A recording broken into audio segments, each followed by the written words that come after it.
Hello കുട്ടികളെ, ഇന്ന് നമുക്ക് പ്രാണികളുടെ സാഹസിക യാത്ര എന്നൊരു കഥ കേൾക്കാം. ഒരു ദിവസം ബാലു എന്ന കരടി വനത്തിലെ ഒരു പഴയ ഗുഹയിൽ നിന്ന് ഒരു പഴയ പുസ്തകം തപ്പിയെടുത്തു. ആ പുസ്തകത്തിനകത്തുനിന്ന് ഒരു രഹസ്യ ഭൂപടം കിട്ടി ബാലുവിന്. ആ ഭൂപടം തുറന്നു നോക്കിയപ്പോൾ കാട്ടിലെവിടെയോ മറഞ്ഞിരിക്കുന്ന സ്വർണത്തിൻ്റെ കോട്ടയെക്കുറിച്ച് അതിനകത്ത് പറഞ്ഞിരുന്നു. ബാലുവിന് എങ്ങനെങ്കിലും അവിടെ എത്തണമെന്ന ആഗ്രഹമുണ്ടായി. ബാലു ഉടനെ തന്നെ ഇക്കാര്യം തൻ്റെ കൂട്ടുകാരായ മിന്നു ആമയോടും മീനാക്ഷി മയിലിനോടും കുക്കുരങ്ങനോടും പറഞ്ഞു.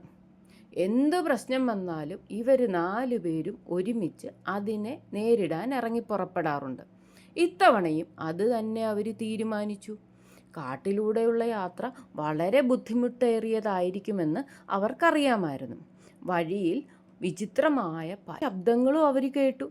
അതൊക്കെ വളരെ പേടിപ്പിക്കുന്നതായിരുന്നു.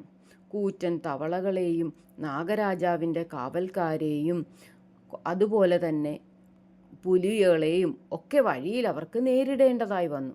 പക്ഷെ ഇവർ 4 പേരും ഒരുമിച്ച് നിന്നുകൊണ്ട് അതിനെയൊക്കെ നേരിട്ട് തോൽപ്പിച്ചു. അങ്ങനെ വളരെ ബുദ്ധിമുട്ടി മലമുകളിലുള്ള സ്വർണ്ണക്കോട്ടയെ അവർ കണ്ടുപിടിച്ചു. പക്ഷേ കോട്ടയുടെ വാതിൽ തുറക്കണമെങ്കിൽ അവർക്കൊരു കടങ്കഥ പൂരിപ്പിക്കേണ്ടിയിരുന്നു. അതും അവർ ബുദ്ധി കൊണ്ട് പൂരിപ്പിച്ചു. കോട്ടയുടെ അകത്ത് കടന്ന് അവർ കണ്ടത് വലിയ പ്രകാശത്തോടു കൂടിയ കൃഷിസ്ഥലവും സ്വർണ്ണ നിറത്തിലുള്ള ചെടികളുമൊക്കെയാണ്. അവർ വളരെ സന്തോഷത്തോടു കൂടി അവിടെ മുഴുവനും ഓടി നടന്നു. കുറേ നാൾ അവിടെ കഴിച്ചുകൂട്ടി ഇനിയും തിരിച്ചു വരാമെന്നും പറഞ്ഞ് അവിടുന്ന് തങ്ങളുടെ താമസ സ്ഥലത്തേക്ക് പോവുകയും ചെയ്തു. ഇതിൽ നിന്ന് നമ്മൾ എന്തു മനസ്സിലാക്കി കൂട്ടുകാരെ? ഒരുമിച്ച് നിന്നാൽ എന്തിനേയും നമുക്ക് തോൽപ്പിക്കാം.